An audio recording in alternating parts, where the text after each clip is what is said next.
I, 32 male, have a complicated relationship with my brother Dean, 33. He's the only sibling I have and most people assume we should be close, but he bullied me for most of our lives. I gave him some chances over the years, but he never grew or stopped. There were people in my life who brushed it off as teasing and siblings getting under each other's skin. He'd make fun of me for not being athletic like him and he called me a loser for it. He'd say I looked like I was skinny as a kid actually, running, and how fun it would be to trip me up. He'd start laughing at me if I did anything like exercise, and our parents had cameras, and he'd try to take pictures of me and say he'd spread them around school. I had some stomach issues as a kid and he'd tell his friends I crapped my pants a lot and then spread it around school. There were a few occasions during school when he'd loudly ask me why I was sitting in my crapped-in pants and why I didn't have pull-ups or something. If I ever had friends over as a teenager, Dean would try to humiliate me with other embarrassing stories. He did the same thing when I brought home my first girlfriend in college. For a few years he'd taunt me and say he slept with my ex that time I brought her home. He'd say I'd die a virgin and no girl could be with me because I was too weird and too much of a nerd. I wouldn't go home because of this stuff and I told my parents I wasn't going to let him treat me like that. I now see that they never did their best by me either and let Dean get away with a lot. They never took sides, but that meant saying nothing while he'd treat me like crap and try to humiliate me. Sometimes they'd tell me he was maturing, and I tried, but he didn't mature. Still hasn't, and I gave him another chance recently. That brings me to my wife. We've been together for 6 years, married for 4 and have 2 kids. She knows my history with Dean and told me I deserve better, but then she met Dean at my parents' house, sat through him doing the same crap, which made me insist we leave early, and then she started talking to him online and became actual friends with him. They text and make plans, and I'm so hurt by that. She told me I don't get to police her relationships and how she thinks it's good for them to connect because he has kids with his wife, and we have 2 and the kids deserve to know each other. She also told me they have stuff in common and make good friends. I told her that given how he treats me, I would have expected her to stay as far from him as she can, and I said it hurts that she's become friends with him. She said that when she met him it was just different and he's an idiot to me but not a bad guy overall. I told her I didn't like it and that we needed therapy together to talk through all of this because our marriage couldn't survive if she insisted on staying friends with him. She asked if I'd really consider divorcing her over her friendship with my brother, and I said yes. I told her she was stabbing me in the back with that choice. She told me I was crazy and controlling, and she told her family, who thinks I'm selfish for even considering tearing my family apart over this. My friends and 2 of my cousins, who know the score and agree my brother is a huge idiot to me, think my wife is wrong and that it's understandable if I can't stay with her because of this. But I know this is a huge thing and it will hurt my kids. I also know I've questioned whether my wife and Dean are having an affair. I've read some of those messages and they don't seem flirty and most of their plans are online, but even if it's just a friendship, it does feel like a betrayal to me. Am I the idiot for considering divorce over this? Not the idiot. He's trying to do that thing he did with your first girlfriend. He knows that getting close to your wife will kill you inside. That's why he's doing it. Your wife is crushing on him hard. I think you're naive to think this is some little friendship they have going. I'd say check her phone, and I don't think you'll find anything because he's probably directing her to an app or having her erase the messages. Whatever, he's going to spring that on you when you least expect it. His own marriage be damned. And your wife will be shocked because she truly believes he likes her. Bro knows he doesn't need to get his wife to sleep with him. Just becoming her friend will ruin their marriage, and that is his goal, and the wife is happy to help. I'd be talking to a divorce attorney if they continue to talk. Marriage is built on trust, and I could never trust my spouse again. Yeah, your wife sucks. She can make other friends, or find a new husband. But I put money on him trying to win her over to hurt you and then dumping her. She doesn't care about you. She blatantly told you she noticed he's an idiot to you, but not bad overall, and therefore, oh well, he isn't mean to me. It doesn't matter how he treats you as long as it doesn't inconvenience me, ignoring that she's actively playing into him more and more mind games against you. He's making her feel like he's the better version of you and she's falling for it. Once he ruins your relationship, he'll leave her too. 100% this is a power play by Dean. My fiancé, 23 male, and I, 23 female, plan to get married in October of this year. I'd like to start off by saying I'm not looking to end my relationship with my fiancé. I'm a vegetarian, my fiancé and his parents are not. This has never been a problem for me, him, or his mother, but my father-in-law has always been weird about it. For example, whenever we all go out to eat and I order something vegetarian, he always gives me weird looks. He always tries to convince me to eat meat, saying things like, "You're really missing out. You know you want some of this. That fake meat will never be better than the real thing," etc. Yesterday, my fiancé and I invited his parents over to our house for dinner. I made spaghetti and meatballs for my fiancé and his parents, and spaghetti and vegetarian meatballs for me. I put them in 2 different pots and put them both on the table. When his parents were grabbing their food, his father happened to grab the spaghetti and meatless meatballs instead of the real ones. Now, here's where I might be the idiot. After I see him put the meatless meatballs on his plate instead, I decide not to tell him. He sits down, finishes the whole plate, and even gets a second helping. Once his parents left, my fiancé and I cleaned up, and I told him about the whole fake meat thing. My fiancé gets really mad at me and immediately calls his dad. His father then calls me and starts berating me on the phone, saying I'm a psycho and my fiancé should leave me for trying to poison him. I tried to defend myself by saying I wasn't the one who gave him the fake meat and he grabbed himself, which is 100% true. My fiancé says I should have told him which was which, but I genuinely don't see the problem. I know he isn't allergic to soybeans or anything, so I don't see the harm in trying vegetarian food once.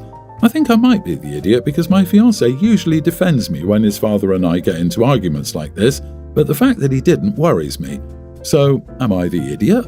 Your fiancé's immediate reaction was to get mad and call his dad to tattle on you. Are you sure you don't have a fiancé problem? I go with everyone's the idiot here. The father-in-law is an idiot who should give you the respect to make your own choices. You were the idiot for not informing everyone so they could make their own choices. Everyone make one meal for everyone or inform everyone what is what. Your fiancé was the idiot for tattling on you like a child.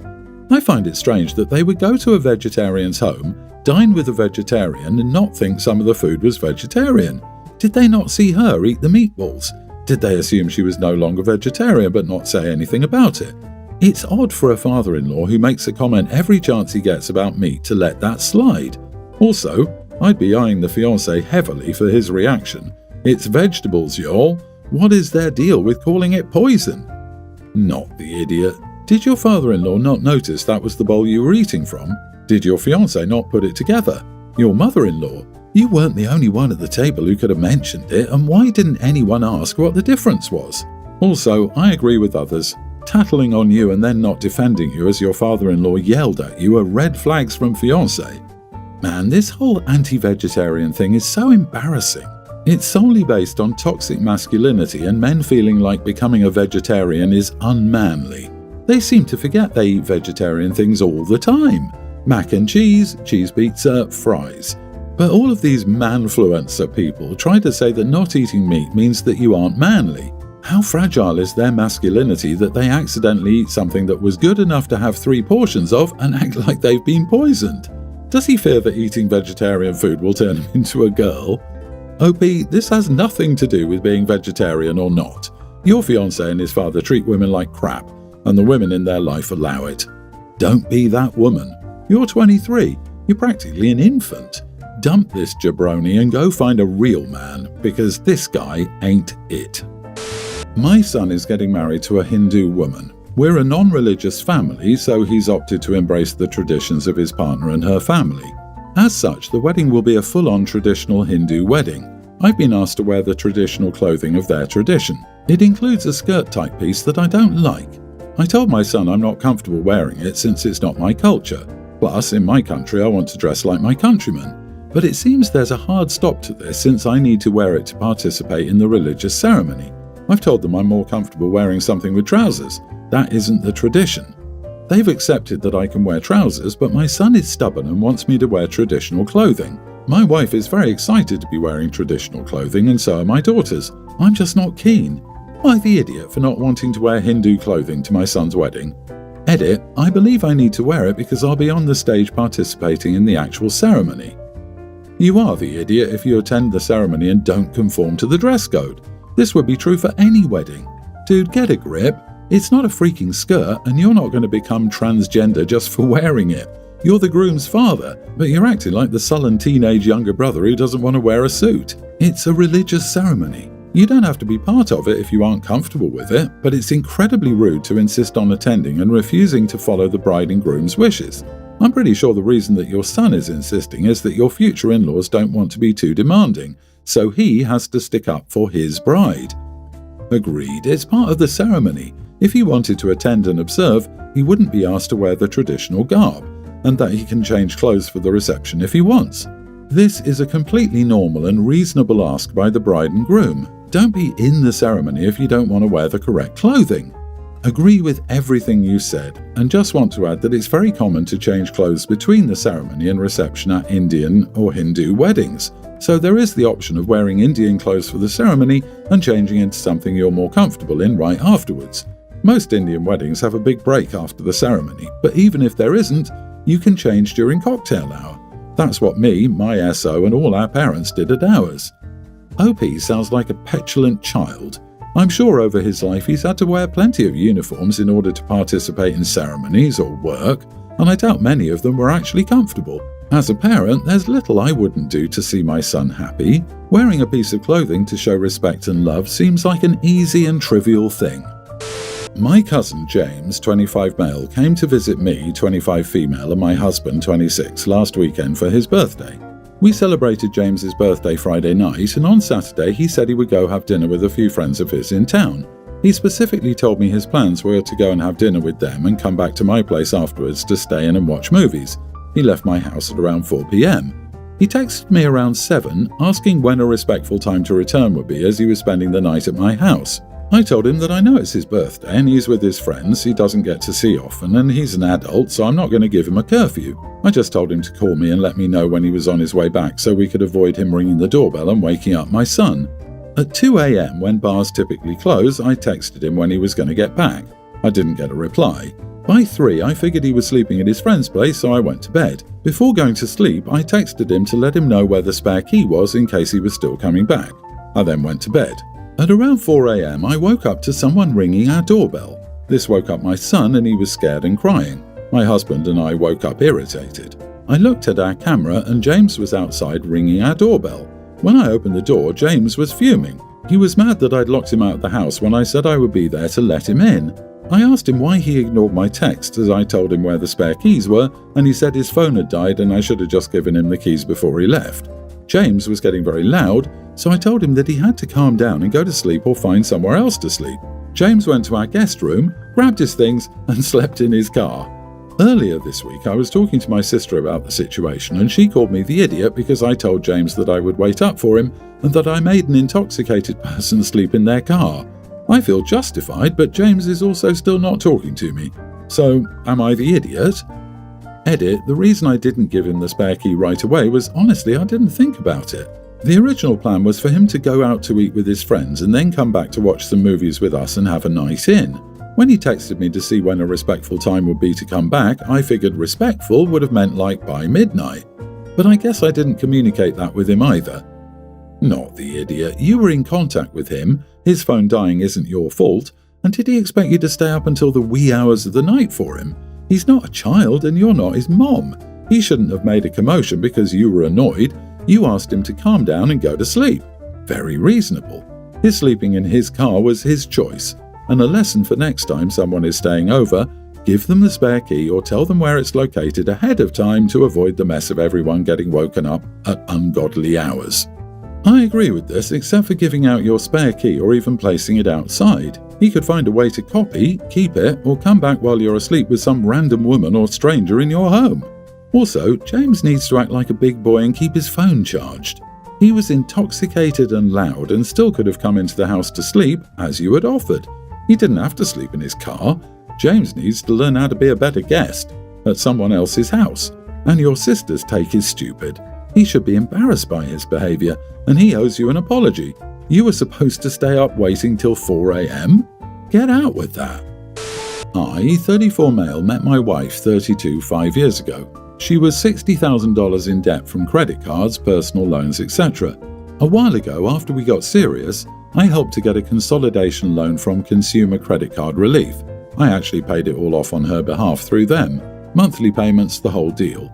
Things were great for about 2 years. We got married, bought a house, and life was good. Then I started noticing packages arriving daily. She got secretive about the mail. Bills were being hidden. When I finally confronted her, it turned out she'd racked up another $45,000 in debt across 7 different cards. I was devastated. We tried counselling, financial and marriage, but she kept spending behind my back. She even opened a card in my name. I filed for divorce last month. Now her family is blowing up my phone saying I'm an idiot for abandoning her when she needs help most.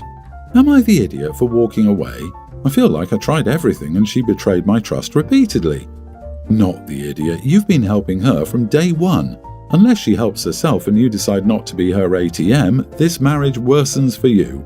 Report the identity theft to the police now. Freeze and lock your credit, separate and move your money from any account she has access to, and talk to a lawyer now. She broke any trust by opening a card in your name without your knowledge. Dave Ramsey talks about this. It's called financial infidelity and it's a very serious betrayal. Her problem or addiction comes out as shopping. She's got deep-rooted issues and is willing to wreck you financially instead of facing it. It's sad, but I'm not sure what you can do if she won't change or get help. But this is a form of addiction. She needs help for sure. She needs her own therapy. This is about more than your relationship. It's about her mental health. And yes, her family can support her during this time if you don't want to. That's okay. It's your life too, and this is an exhausting path. I wish spending addictions were as recognized as other addictions. But my man, you should have seen this coming. You got her to get help paying it all off, and then you paid it off for her. So she didn't do it alone and then didn't feel the pain of her mess up. You solved her problem for her, and from that timeline, it doesn't seem like you took time to see whether she changed her spending habits and learned anything.